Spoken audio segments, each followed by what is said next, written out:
Ja, hvala lepa. To poročilo za zamudo najprej. Za 6 minut je teh vprašanj veliko. Skušal biti zelo skop. Zdaj najprej ne rečem, da je po moje nesporno, da je interes Slovenije, da Evropska unija, v kakršno smo vstopili leta 2004 ali pa kakršna je nastala po zadnji Lizbonski pogodbi, obstane. In vprašanje danes ni ali ne vem, se borimo za ali pa da postavljamo na noge neko novo Evropsko unijo. Vprašanje je, ali lahko to drži. Za Brexitom se je začela bitka za Evropo. In izhod ni znan. Jaz upam, da bo pozitiven in jaz mislim, da je da uporabim to besedo v nacionalnem interesu Slovenije, da vstopi obstane. Katerikoli kazalce vzamemo, Slovenci še nismo živeli v tako udobnem zunanjem okolju, kot je ta. Katerikoli obdobje zgodovino vzamemo, se primerjava skoraj zagotovo izide v korist tega časa, ko smo Evropski. Zdaj ima Evropska unija danes 5 velikih problemov. Prvi problem je demografija. Rodnost v Evropi je danes še enkrat nižja. Govorimo o mikrofonu sem. Očitno bi moral nekdo malo gumb zasukati. Najbolj to ni tako težko v tem stoletju. Skratka, rodnost v Evropi je bila pred 50 leti, ko je Evropska unija pravzaprav nastajala. Nekdo obvlada gumbe. Je bila za polovico višjo. Se pravi, še enkrat več otrok se je rodilo na leto pred 50 leti v Evropi kot danes.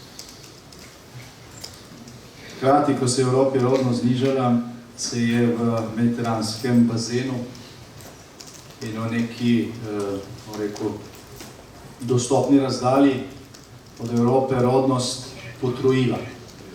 Ko so pred 38 leti v Iranu vrgli šaha, je imel Iran nekaj čez 30 milijonov prebivalcev, danes jih ima 75 milijonov. Enako je v Egiptu, v Turčiji, v Severni Afriki, v vsem tem mediteranskem obrobju in tudi širše. Predvsem gre tukaj za muslimanske države. Cela Afrika danes ustvari GDP z milijardo prebivalstva, ki je manjši od GDP-ja Kalifornije, ki ima 39 milijonov ljudi. Povprečna plača v Afriki, za tistega, ki je sploh zaposlen, je manjša od povprečnega socialnega transfera za brezposelne v Evropski uniji.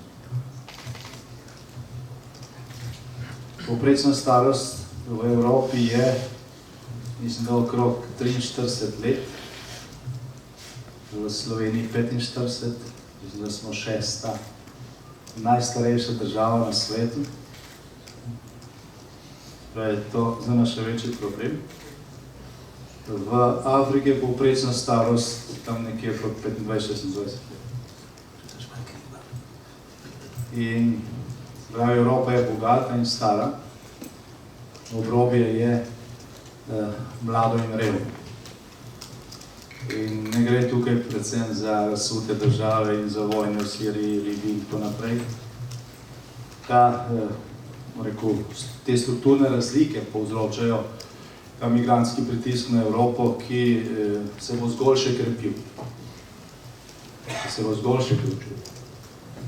In to je v tem trenutku daleč največji problem. Tretji je terorizem oziroma radikalni islam. Prišli smo v situacijo, ko lahko skupina ljudi, ki niti ni treba, da je povezana v kako islamsko državo ali pa Al-Kaido, z 3 bombami nekaj dni pred volitvami v eni od ključnih evropskih držav spremeni tok zgodovine. Še nikoli tako veliko ljudi ni bilo talec tako majhnega števila ljudi, če se za nekaj takega odloči. Pred leti smo to videli v Španiji, ko je ena bomba na podzemni železnici spremenila v bistvu gotov izid volitev. Videli smo, kako to vpliva v drugih državah. Naslednjo nedeljo so volitve v Franciji. Septembra v Nemčiji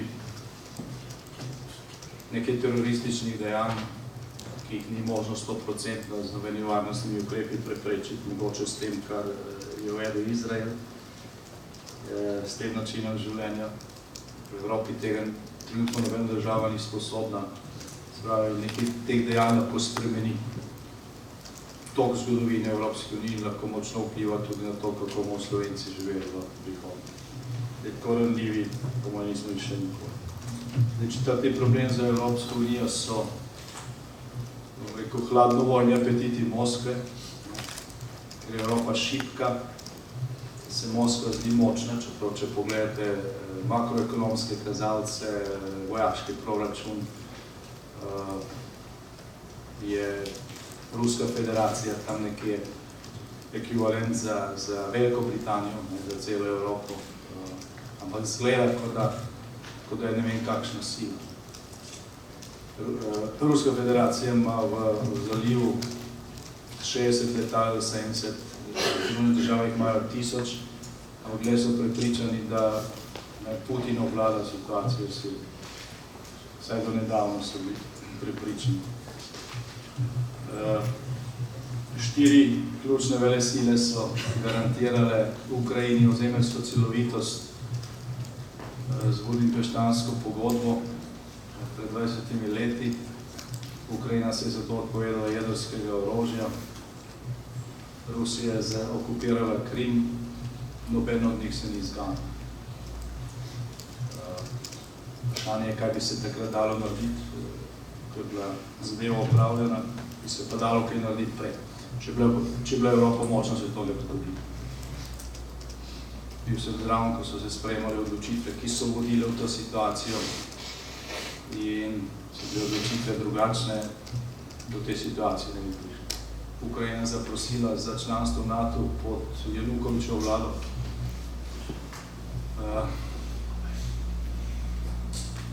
Pa je bilo rečeno, ker je Putin rekel, da nima še dosti stabilne oblasti, da se odločitev preloži za kako leto in se je preložila in potem je prišla vojna v Gruziji in stvari so se odvile, kot so se odvile. Tukaj je bila prva strateška napaka recimo Nemčije in Francije, ki je bila aprila leta 2008. Torej ni Moskva močna, Evropa je šibka. In ta kriza na vzhodni soseščini se bo nadaljevala toliko bolj negativno smer, koliko bolj bo šibkost Evrope prihajala do distanca. Seveda, 5. strateški problem Evrope je eden od vzrokov nekaterih od prejšnjih, to je nedorasla politična elita, ki ima Evropo trenutno v rokah. Če ti ljudje, ki danes odločajo o ključnih stvareh v Evropi, pa ne mislim tukaj samo na evropske institucije, ampak tudi ključne države, odločali o naših usodah leta 1991, 1989 do padcu Berlinskega zidu, dvomim, da nekateri med njimi ne bi šli tja pa zid gradili nazaj, ko so ga vzhodni Nemci podelali. To ni generacija, ki je sama doživela grozote druge svetovne vojne in prvega obdobja hladne vojne. To ni generacija, ki je gradila Evropsko unijo kot mirovni in politični projekt. To je generacija, ki dobijo po 30 000 evrov na mesec in je za njih to vprašanje standarda ekonomije, growth and jobs, in ne vidi preko tega. Tudi ljudje, ki imajo zelo odgovorne funkcije v svojih rokah, tukaj ne vidijo godu. Ne vidijo godu. Ker je časa zelo malo, mogoče sem še eno stvar. Zdaj ta migracijski pritisk na Evropo, ki ga zdaj od leta 2015 tudi mi bolj neposredno doživljamo, te balkanske poti, ki je šla pol leta čez nas. To ni stvar od izpred par let. Sej Španija je gradila v Severni Afriki v svojih enklavah ograje. Tam pred 15-20 leti pa mi za to nismo nič vedeli, ker se nam je to zdelo daleč. Bolgarija gradila ograje pred leti, Grčija delno na kopenski meji, že zdavnaj. Mi smo se tega zavedali šele, ko je to gradila Madžarska, ko so to naši mediji in vlada obsojali. Koliko je bivali mimo, so tudi naši postavili ograje.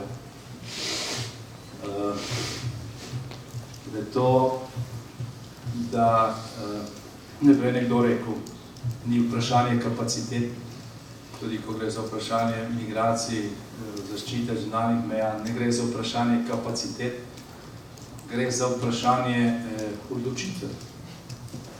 Evropa ima 100-krat več potencialov, kot jih je potrebnih za to, da zavaruje zunanje meje, noben problem ni. Ampak tukaj ni političnega soglasja. Vprašanje migracij je kakšnih 30 let, je bilo kakšnih 30 let ključna točka politične delitve med socialisti in konservativci, oziroma med evropskimi socialisti in Evropsko ljudsko stranko. Če pogledate programe za nazaj, boste videli to razliko. Odnos do migracij je eno od 3 točk razlikovanja. Ves ta čas, da je Evropska ljudska stranka, še prej Evropski krščanski demokrati ali pa EDU, Evropska demokratska unija, se skozi zavzemala za kontrolirane migracije. To, kar je praksa Združenih držav, Kanade, Avstralije in tako naprej. Migracije ni možno preprečiti, tudi neumnost, ampak mora biti nadzorovano. Če odpreš vrata svoje hiše, moraš vedeti, koga tja povabiš in ga vstopati. In socialistične stranke, sicer so bile nekatere razlike med njimi, ampak če pogledate program evropskih socialistov tudi, oni se zavzemajo za tako imenovano open door policy, se pravi politika odprtih vrat, čim več migracij.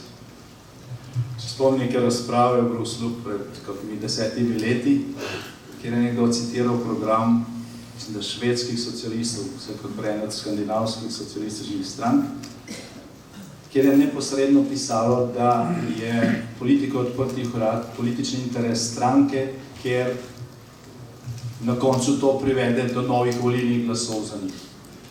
Je bilo to direktno rečeno. Zadnja leta tega noben direktno ne reče, ampak gre pravzaprav še vedno. Še posebej po letu 2002, 2003, 2004, ko je bila Evropska ljudska stranka v sponu, pri socialisti popolnoma na dnu, se je pač ta premislek, češ nimamo šans z našim programom, če se ne osveži volilno telo, pripeljal do ponovnih prioritet pri tej politiki, ravno v času, ko se je ta nevarnost ali pa ta pritisk povečal. Ampak zadeva je nekako zdržala, dokler seveda ni na tej strani popustila Nemčija leta 2015. Leta 2015 je leto, ko je Evropska unija, kot jo poznamo danes, začela razpadati. Zaradi vprašanja migracij. Ne zaradi števila. Dejansko milijon ljudi, ki je takrat prišel, za takrat še 500 milijonsko Evropo ni predstavljal neobvladljivega problema. Problem nastal zaradi načina, kako se je to zgodilo. zaradi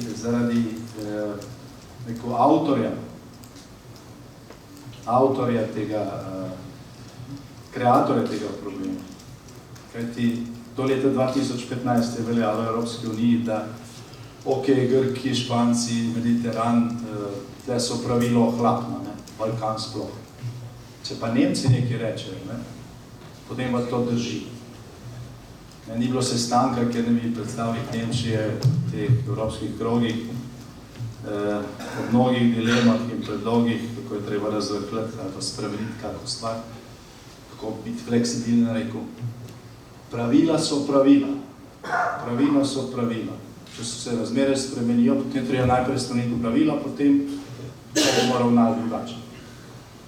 Ko je pa prišlo do tega vala beguncev, so v Nemci rekli, razmere se spremenile, Dublinskega sporazuma začasno ni možno izvajati. In sistem se je porušil. Pa smo imeli na mejnih prehodih ljudje, ki so čakali v koloni, prej pa še 3 mesece na šengensko vizo, pa kakih 15,000 ljudi, ki je šlo na dan mimo, 50 metrov stran, brez tega, da bi ga vprašal po podatkih, brez tega, da se povrali prstni odtisi in podali.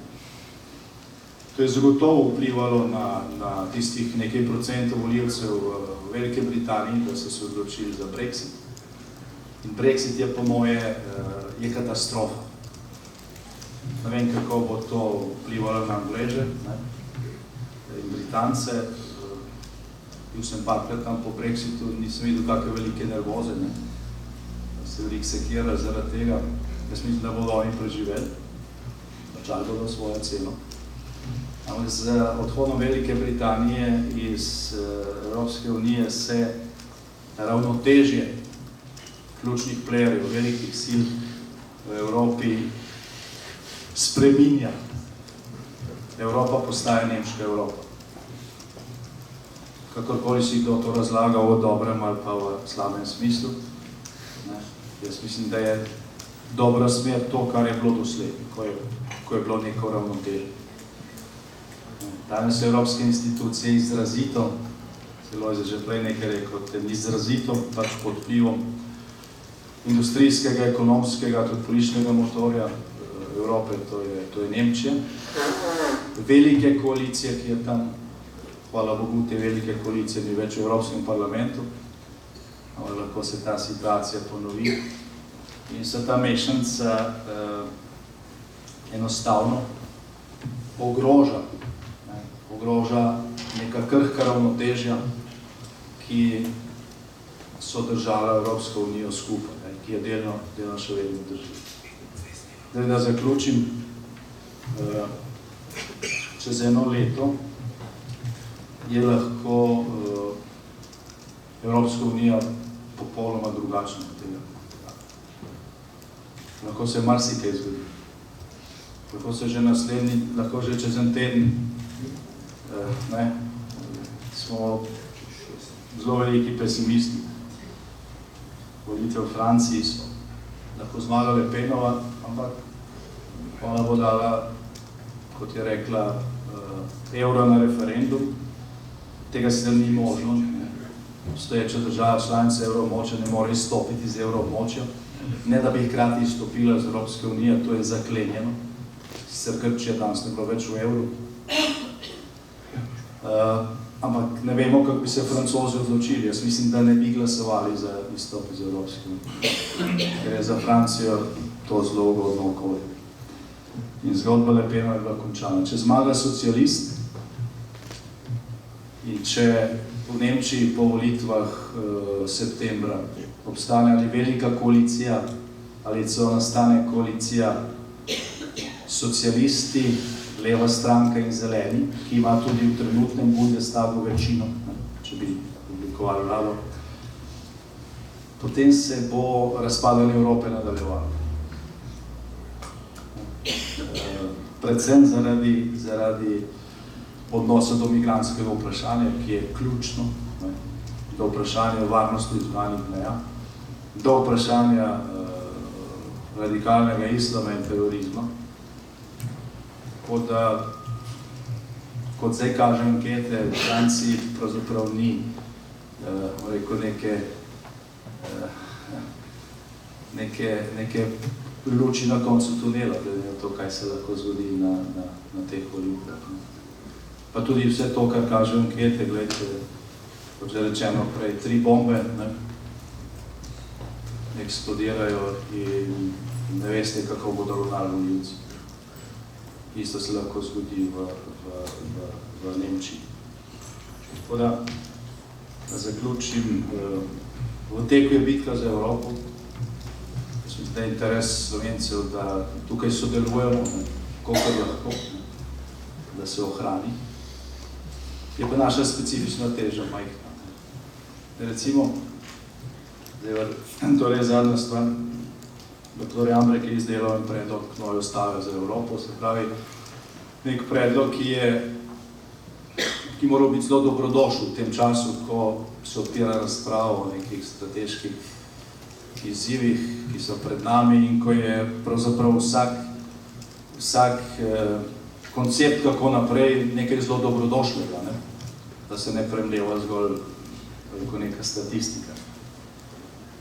Odkar je ta predlog predstavljen, sem jaz na kakšnih 15 razpravah o prihodnosti Evrope po celi Evropi.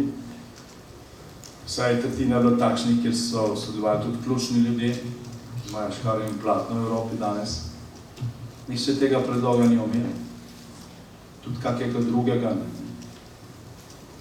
Zdaj, če je tak predlog nastal v Nemčiji ali pa v Franciji, bi vsi o njem govorili.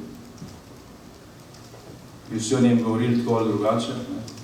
Ker pa je nastal v Sloveniji, je pa to zelo omejeno. Če hočeš neko stvar, pa je lahko ideja 100% dobra, ki se rodi v Sloveniji, spraviti na evropski parket, zato potrebuješ 100-krat več energije, 100-krat več goriva, kot pa se to zgodi v Berlinu ali pa v Parizu. Tega se je pač treba zavedati. In dejansko, če se bitka za Evropo ne izteče v pozitivno smer, tudi če se, bo to drugačna Evropa zaradi odhoda Velike Britanije in tako naprej, bomo precej bolj nervozni, kot smo bili doslej. Bo treba biti zelo kreativen pri oblikovanju zavezništva, zaradi naše specifične teže. Če se pa ne izteče pozitivno, to je pa Evropa razpadla na nekaj močnih držav in satelitov, ki bodo pa zaradi gospodarskih vezi in ostalega krožili okrog njih.